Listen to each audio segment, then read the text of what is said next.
Workers পার্টির কর্তৃক আয়োজিত আজকে 14 জুন পার্টির প্রতিষ্ঠা বার্ষিকী 22 বছর পদার্পণ করছে। এই পার্টির আজকের সমাবেশের সম্মানিত সভাপতি এবং আজকে পার্টির প্রধান অতিথি সহ পার্টির কেন্দ্রীয় নেতৃবৃন্দকে জানাই লাল গোলাপের শুভেচ্ছা। আপনারা জানেন এই নতুন সরকার এসছে মাত্র 3 মাস পার হলো। ইতিমধ্যে আমরা দেখতেছি নানা মহলে এই সরকারকে বিতর্কিত করার জন্য একটি গোষ্ঠী তারা উঠে পড়ে লেগেছে।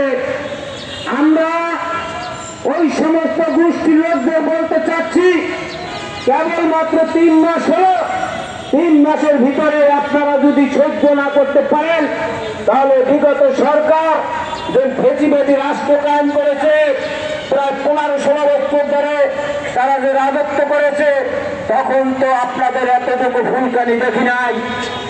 আজকে নানা জায়গা থেকে এরকম ধরনের মন্তব্য দেখতেছি। আরেকটি কথা বলতে চাই, এই রাষ্ট্রের সরকারের কাছে বর্তমানে দেশের আইন শৃঙ্খলা পরিস্থিতি তেমন কোনো উন্নতি হয়নি।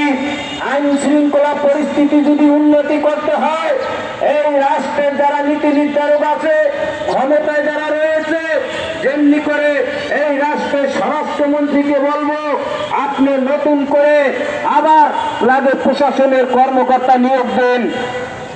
বিগত সরকারের সময় যে সকল প্রশাসনের কর্মকর্তারা ছিল তাদের কিন্তু অলরেডি কিন্তু মেরুদণ্ড ভেঙে গিয়েছে।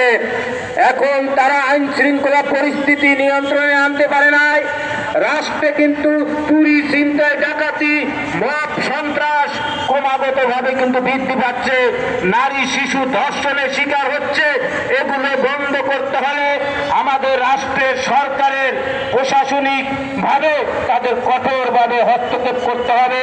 সেই সাথে আমাদের রাষ্ট্রের যে সচেতন সমাজ রয়েছে তাদেরকে বলবো, আপনারাও এই রাষ্ট্রের সরকারকে সহযোগিতা করেন, তাহলে রাষ্ট্রের আইন শৃঙ্খলা পরিস্থিতি নিয়ন্ত্রণে আসবে, এমনি কি এই রাষ্ট্রটা ভালো চলবে।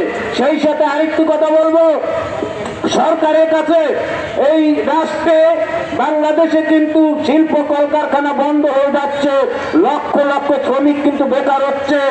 অতএব বেকারত্ব দূর করার জন্য সরকারকে কিন্তু আন্তরিকভাবে উদ্যোগ নেওয়া লাগবে, তা না হলে কিন্তু এই সরকার কিন্তু বেশি দিন টেকতে পারবে না।